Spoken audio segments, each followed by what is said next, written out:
नमस्कार दोस्तों, मैं हूं सिद्धांत उदासी और आप देख रहे हैं आपका अपना YouTube चैनल की ऑफ मैथमेटिक्स। आई होप आपको सारी वीडियो समझ आ रही होंगी। आपको जैसा भी डाउट आता है तो आप उसे कमेंट सेक्शन में जरूर लिखें। अभी हम लास्ट टॉपिक में सीखे थे कि कंप्लीट स्क्वायर मेथड और फार्मूला मेथड को कैसे सॉल्व करें। ठीक है, आज हम लोग ये जानेंगे कि नेचर ऑफ रूट्स क्या होता है और डिस्क्रिमिनेंट क्या होता है। हिंदी में इसे मूलों की प्रकृति कहा जाता है। अब हम लोग क्वाड्रेटिक इक्वेशन जब भी सॉल्व करते हैं तो क्वाड्रेटिक इक्वेशन के दो रूट्स हमें मिलते हैं। कहने का मतलब है एक वर्ग समीकरण के दो मूल हमें मिलते हैं। अब हम ये जानेंगे कि वो जो मूल है, वो जो रूट्स हैं, वो कितने टाइप के होते हैं, उनका नेचर क्या होता है। तो चलिए शुरुआत करते हैं। और सबसे पहले मैं फॉर्मूला मेथड को एक बार फिर से नोट कर लेता हूं कि फॉर्मूला हम कौन सा लगाते हैं, उसी के जरिए हम नेचर ऑफ रूट्स को समझ पाएंगे। तो हम लोग जो फॉर्मूला देखे थे वो फॉर्मूला था x is equal to minus b plus minus under root b square minus 4ac upon में 2a। हमने ये देखा था। ठीक है, अब इस फॉर्मूले में एक बात समझिएगा। आपको पता है कि इस फॉर्मूले में जब हम a b c की वैल्यू पुट करते हैं तो हमें x के दो रूट्स मिल जाते हैं। ठीक है, अब यहां पे जस्ट कंसीडर करिए ये जो अंडर रूट के अंदर में जो वैल्यू लिखी है b स्क्वायर माइनस 4ac, मैं सिर्फ इसकी बात कर रहा हूं। ठीक है, इस b स्क्वायर माइनस 4ac को हम कैपिटल D से डिनोट करते हैं। d is equal to b square minus 4ac। ये जो d है यही डिस्क्रिमिनेंट कहलाता है। बात समझ आ रही है। ये जो अंडर रूट के अंदर में जो वैल्यू है b स्क्वायर माइनस 4ac, वही कैपिटल D कहलाता है, डिस्क्रिमिनेंट कहलाता है, विविक्त कर कहलाता है। और ये d की वैल्यू ही हमें बताती है कि रूट्स का नेचर क्या होगा। अब कैसे बताती है तो देखिए, आप जब पहला कंडीशन आप जब देखें कि d की जो वैल्यू है वो ग्रेटर देन 0 है। ग्रेटर देन 0 है का मतलब है पॉजिटिव वैल्यू है। 0 से बड़ा मतलब पॉजिटिव वैल्यू है ना। d से बड़ा वैल्यू जब भी होगा तो आपको जो रूट्स हैं, आपके पास जो रूट्स आएंगे, roots are real and distinct. कहने का क्या मतलब हुआ कि जब भी डिस्क्रिमिनेंट की वैल्यू 0 से बड़ी है, कहने का मतलब है पॉजिटिव है, विविक्त कर हमारा धनात्मक है, 0 से बड़ा है, तो उस कंडीशन पे जो मूल होंगे वो दोनों मूल वास्तविक संख्या होगा और दोनों अलग अलग होगा। Roots are real number and distinct. Distinct मतलब अलग अलग। ये बात क्लियर हो गई। दूसरा, अगर किसी कंडीशन में d की वैल्यू जो है वो 0 से छोटी आ रही है, मतलब लेस देन 0 आ रही है, ऋणात्मक आ रही है, तो बात समझिएगा, अगर d की वैल्यू लेस देन 0 आई मतलब नेगेटिव आई, मतलब d की वैल्यू नेगेटिव होने से ये b स्क्वायर माइनस 4ac का वैल्यू नेगेटिव हुआ। और b स्क्वायर माइनस 4ac अगर नेगेटिव है तो यहां पर फॉर्मूले में अंडर रूट के अंदर नेगेटिव वैल्यू आ जाएगी। आई रिपीट अगेन, आप b स्क्वायर माइनस 4ac की वैल्यू निकाले मतलब d निकाले, और d अगर ऋणात्मक आ गया, नेगेटिव आ गया, तो रूट के अंदर नेगेटिव हो जाएगा। और रूट के अंदर जब भी वैल्यू नेगेटिव आ जाती है तो तब हमारा जो वैल्यू है वो इमेजिनरी बन जाता है। क्या बन जाता है? इमेजिनरी। हिंदी में से क्या कहते हैं? काल्पनिक। ठीक है, आप लोग जब क्लास 11th में पढ़ोगे तो वहां पर आपको पता चलेगा कि रूट के अंदर में अगर -1 आ जाता है, ठीक है, मतलब नेगेटिव वैल्यू आई -1, तो उस कंडीशन में इस पूरे की वैल्यू को हम आई से डिनोट करते हैं। आई मतलब आयोटा, इमेजिनरी नंबर। ठीक है, तो कहने का मतलब क्या हुआ कि d जब भी लेस देन 0 आएगा, नेगेटिव आएगा, तो रूट्स आर इमेजिनरी। ठीक है, रूट कैसे होंगे? इमेजिनरी होंगे, काल्पनिक होंगे एंड डिस्टिंक्ट होंगे। काल्पनिक होंगे और अलग अलग होंगे। बात समझ आ रही है? आप लोग जितने भी अभी नंबर्स पढ़े हो, ठीक है, सारे नंबर रियल नंबर होते हैं, ठीक है, जितने भी नंबर्स पढ़ते हो। लेकिन जब रूट के अंदर नेगेटिव वैल्यू आती है तब वहां पे वैल्यू रियल नंबर नहीं होता, वहां से नंबर काल्पनिक संख्या बन जाता है, एक इमेजिनरी नंबर बन जाता है। तो जब भी आपका डिस्क्रिमिनेंट लेस देन 0 आएगा तो वहां पे नेचर ऑफ रूट क्या होगा, roots are imaginary and distinct, ठीक है। तीसरी कंडीशन, किसी किसी कंडीशन में ऐसा भी हो सकता है कि आपकी डी की वैल्यू 0 के बराबर आ जाए, ठीक है, डी की वैल्यू मतलब डिस्क्रिमिनेंट जो है वो 0 आ जाए, बी स्क्वायर माइनस 4ac की वैल्यू 0 आ जाए। अब देखो, अगर यहाँ पे आप बी स्क्वायर माइनस 4ac की वैल्यू 0 ले आओगे तो रूट 0 मतलब है तो 0 हो गया, ठीक है, तो ये पूरा हट गया। और प्लस माइनस वाली कंडीशन भी उसके साथ क्या हो जाएगी, हट जाएगी।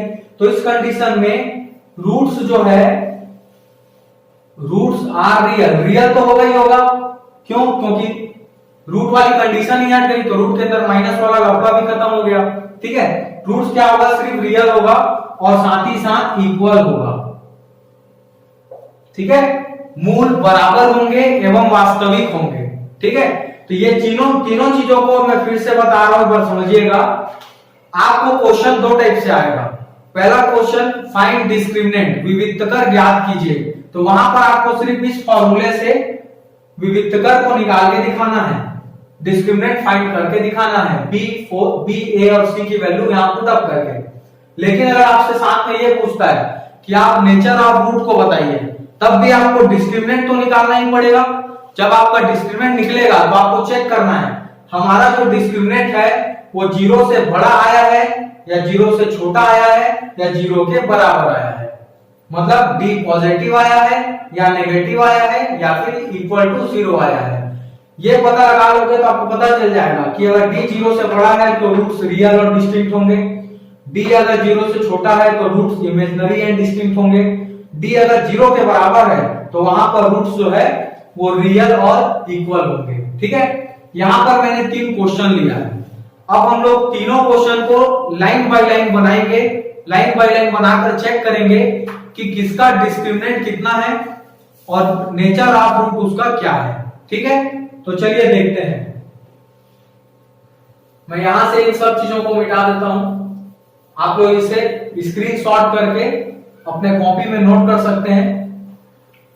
अब देखिए, मैं यहां से लाइन बाय लाइन एक एक क्वेश्चन लेते चलूंगा, ठीक है। तो देखिए, सबसे पहला क्वेश्चन जो हमारा है वो क्या है, 3x square minus 2 root 6x plus 2 is equal to 0, ठीक है। यहां पर सबसे पहले हम लोग लेट करेंगे कि यहां पर a की वैल्यू कितनी है, x स्क्वायर का कोफिशिएंट 3, b की वैल्यू कितनी है माइनस 2 रूट 6, c की वैल्यू कितनी है प्लस में 2 है, ठीक है। यहां हमने a b c की वैल्यू को नोट कर लिया। अब देखो, अब हम लोग यहाँ पे डिस्क्रिमिनेंट का फार्मूला लगाएंगे, क्या सी के discriminant B square minus 4ac, यहाँ वैल्यू पुट अप करेंगे, b की वैल्यू माइनस 2 रूट 6, तो माइनस 2 रूट 6 का whole square minus 4 into a कितना है 3 है और c कितना है 2 है, ठीक है ना। तो यहां पर हम माइनस 2 रूट 6 का स्क्वायर करेंगे तो माइनस का स्क्वायर प्लस हो जाएगा, 2 स्क्वायर का 2 का स्क्वायर 4 होगा और रूट 6 का स्क्वायर 6 होगा, ठीक है ना। माइनस 4 इंटू 3 इंटू 2 कितना हो जाएगा, 4 3 जा 12, 12 2 जा 24 और यहां से भी 4 6 जा कितना आ रहा है 24 ही आ रहा है। तो 24 में से 24 माइनस हो गया तो आ गया कितना 0, और चूंकि हमारी डी की वैल्यू कितनी आई है 0 आया है, 0 आया है, इसलिए रूट्स कैसे होंगे, रूट्स जो है roots are real and equal, ठीक है। यहां पर डी की वैल्यू कितनी आई है 0 आई है, और 0 जब भी डिस्क्रिमिनेंट आएगा मतलब रूट्स क्या होंगे, वास्तविक, मतलब मूल वास्तविक होगा और बराबर होगा, ठीक है। ये बात क्लियर हो गई। इसी तरीके से देखिए हम सेकंड क्वेश्चन बनाएंगे। क्वेश्चन सेकंड देखिएगा, यहां पे क्वेश्चन सेकंड ये वाला x square plus 2 root 5 into x minus 1 is equal to 0। यहाँ पे a की वैल्यू कितनी है, x स्क्वायर का कोफिशिएंट 1, b की वैल्यू कितनी है 2√5, c की वैल्यू कितनी है -1 है। ठीक है, अब यहाँ पर हम डिस्क्रिमिनेंट निकालेंगे, b square -4ac value put up करेंगे, b की वैल्यू कितनी है 2√5 का स्क्वायर -4 इंटू a कितना है 1 और c कितना है -1। सॉल्व करेंगे, देखो 2 का स्क्वायर 4 होगा और √5 का स्क्वायर 5 होगा, तो 4 इंटू 5 ये वैल्यू 20 बन गई। यहां से देखो यहाँ पे भी एक माइनस है, यहाँ भी माइनस है, तो ये माइनस माइनस प्लस हो गया, 4 1 जा 4, 4 1 जा 4, मतलब 4 आ गया और आंसर क्या आ गया 24। तो यहाँ पे डी की वैल्यू कितनी आई है 24, मतलब पॉजिटिव आई है, 0 से बड़ी आई है, 0 से बड़ा आया है, इसलिए रूट्स यहाँ पे क्या हो जाएगा, roots are real and distinct. ठीक है, रूट्स यहाँ पे मतलब जो मूल है वो वास्तविक होंगे और अलग अलग होंगे। ठीक है, जैसे मैंने इन दोनों क्वेश्चन को सॉल्व किया है। ठीक है, तीसरा क्वेश्चन भी आप सॉल्व करके देखिएगा, ये आपके लिए होमवर्क है, और चेक करिए कि इस क्वाड्रेटिक इक्वेशन के रूट्स कितने हैं। रूट्स तो 2 ही होंगे, इस क्वाड्रेटिक इक्वेशन का नेचर कैसा है रूट्स का, वो आपको पता लगाना है। ठीक है, तो आप इस क्वेश्चन को होमवर्क कीजिए। अब नेक्स्ट हम इसी से रिलेटेड एक क्वेश्चन और देखेंगे कि किस तरीके से इस क्वेश्चन को सॉल्व किया जाएगा। क्वेश्चन क्या है देखिए, find the value of k, आपको k की वैल्यू फाइंड करनी है if the roots are real and equal. यहाँ पे हमें रूट्स का नेचर बता दिया है कि रूट्स जो है, मूल जो है वो वास्तविक और बराबर होंगे, मतलब रियल और इक्वल होंगे। तो जब भी रूट्स रियल और इक्वल होते हैं तो डिस्क्रिमिनेंट की वैल्यू कितनी आती है 0 आती है, उसका हम यूज करके यहां से k निकालेंगे। ठीक है, चलिए देखते हैं। यहां पर a की वैल्यू कितनी है, x स्क्वायर का कोफिशिएंट k, b की वैल्यू कितनी है माइनस में 5 और c की वैल्यू कितनी है प्लस में k। ठीक है, अब सिंस जो ये क्योंकि हमको मालूम है अकॉर्डिंग टू क्वेश्चन कि रूट्स जो है, roots are real and equal, मतलब मूल जो है वो वास्तविक है और बराबर है, इसीलिए डिस्क्रिमिनेंट की वैल्यू जो है वो 0 आएगी, हमको पता है। तो यहाँ डिस्क्रिमिनेंट की वैल्यू रखो b स्क्वायर -4ac, ये भी 0 होगा। अब यहाँ पे वैल्यू पुट अप करेंगे हम लोग, b की वैल्यू कितनी है -5, तो -5 का यहाँ पे स्क्वायर -4 इंटू a कितना है, a की वैल्यू k और c की वैल्यू भी k है, इज इक्वल टू 0। देखो -5 का स्क्वायर करने से कितना आएगा 25 माइनस 4 और k इंटू k क्या बनेगा 4k स्क्वायर बन जाएगा, is equal to 0। Next step में क्या करेंगे हम लोग, 4k स्क्वायर को ट्रांसफर करेंगे, तो 4k स्क्वायर उधर जाके पॉजिटिव हो गया और इधर बच गया 25। ठीक है, अब देखिए 4 अब नीचे डिवाइड होगा तो कितना आ जाएगा k square is equal to 25 divided by 4। ठीक है, अब हम स्क्वायर को ट्रांसफर करके क्या बना देंगे, रूट बना देंगे। ठीक है, तो आइए रूट बनाते हैं, तो रूट ऑफ 25/4, और जब भी रूट उधर जाता है तो सामने क्या लगता है प्लस माइनस लगता है। ठीक है ना, तो k की वैल्यू प्लस माइनस 25 से बाहर क्या आएगा 5 और 4 से बाहर क्या आएगा 2, तो k की वैल्यू या तो +5/2 होगी या तो -5/2 होगी। दोनों कंडीशन में रूट्स हमारा रियल भी होगा और इक्वल भी होगा। तो यहां तक के क्वेश्चन में हमने क्वाड्रेटिक इक्वेशन के सारे टॉपिक्स कवर किए हैं। आपको जो भी डाउट आता है किसी भी एक्सरसाइज के कैसे भी क्वेश्चन में, आप मुझे कमेंट सेक्शन में लिख के बता सकते हैं। तो अब हम देखेंगे कि sum of roots and product of roots कैसे फाइंड किया जाता है, और अगर हमें किसी क्वाड्रेटिक इक्वेशन के रूट्स पता हो तो हम क्वाड्रेटिक इक्वेशन को फॉर्म कैसे करते हैं। तो छोटा सा लेक्चर है, इसको भी देख लेते हैं, ध्यान से देखिएगा।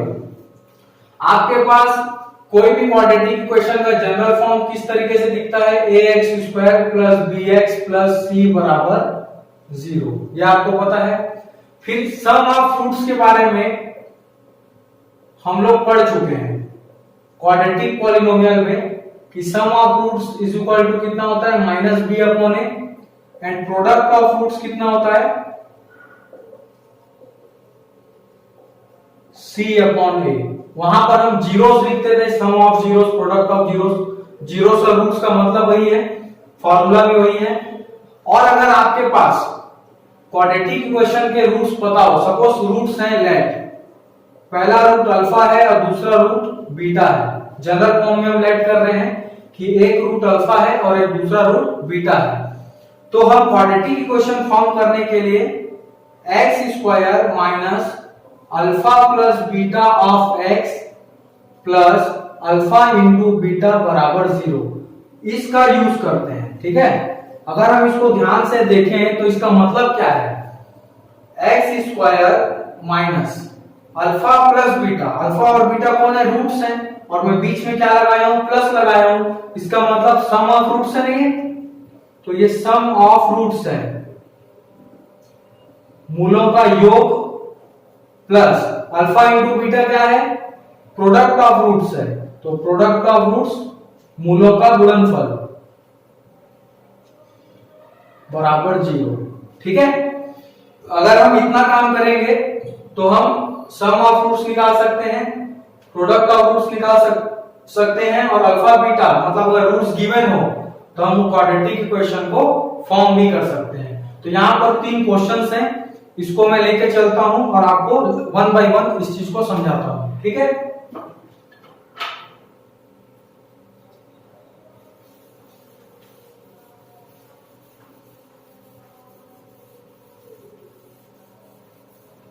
देखो ये पहला क्वेश्चन -5 और -11, ये किसी क्वाड्रेटिक इक्वेशन के रूट्स हैं।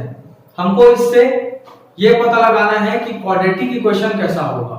ठीक है, तो मैं पहले वाले को अल्फा मान लेता हूं, alpha is equal to -5 and beta is equal to दूसरा रूट कितना है, -11। दोनों के रूट्स को लिख दिए। क्वाड्रेटिक इक्वेशन फॉर्म करने के लिए हम क्या करेंगे, हमारे पास फॉर्मूला है x square minus alpha plus beta of x, मतलब sum of roots plus alpha into beta product of roots बराबर में 0। यहां पे हम वैल्यू पुट अप करेंगे, एक्स स्क्वायर माइनस अल्फा कितना है -5, बीटा कितना है -11 into x plus alpha into beta मतलब -5 इंटू -11 इज इक्वल टू 0। ठीक है, इस फॉर्मूले में हमने रख दिया एक्स स्क्वायर। देखो -5 को -11 कितना आएगा, -16 आएगा, पर बाहर में पहले से माइनस है तो प्लस में 16x हो जाएगा। ठीक है, अंदर में माइनस आएगा, बाहर में माइनस है तो माइनस माइनस प्लस हो गया। फिर यहां पर दो अगर इंटीजर सेम साइन में मल्टीप्लीकेशन होते हैं तो आंसर क्या आता है, पॉजिटिव, तो दोनों का माइनस प्लस हो जाएगा। 5 इंटू 11 कितना आ जाएगा, 55 इज इक्वल टू 0। तो ये था पहला, जहां पर हमने क्या देखा कि अगर रूट्स गिवन हो तो रूट्स के हेल्प से हम क्वाड्रेटिक इक्वेशन कैसे फॉर्म करते हैं। इसी तरीके से हम क्वेश्चन नंबर 2 भी बनाते हैं, 12 इन और -24। तो देखिए सेकंड क्वेश्चन में हमारा पहला रूट कितना है 12 और दूसरा रूट कितना है -24। ठीक है, यही फॉर्मूला हम लोग यूज करेंगे, x square minus alpha plus beta of x plus alpha into beta is equal to 0। यहां वैल्यू पुट अप करेंगे, एक्स स्क्वायर माइनस अल्फा कितना है 12, बीटा कितना है -24 into x plus alpha into beta करो 12 इंटू -24 इज इक्वल टू 0। ठीक है ना, यहां से देखो 12 -24 करने से क्या आएगा, -12 आएगा, और बाहर में फिर से माइनस है तो क्या हो जाएगा +12x। ठीक है, यहां पर एक पॉजिटिव एक निगेटिव है, तो पॉजिटिव निगेटिव का मल्टीप्लिकेशन निगेटिव आता है, इसलिए 12 इंटू 24 करके आंसर जो है वो नेगेटिव में आएगा। कितना आएगा, 12 इंटू 4 48 का 8 और 4 कैरी, 12 टू 24 प्लस 4 कितना होगा 28। तो ये आ जाएगा आपका दूसरे वाले का जवाब।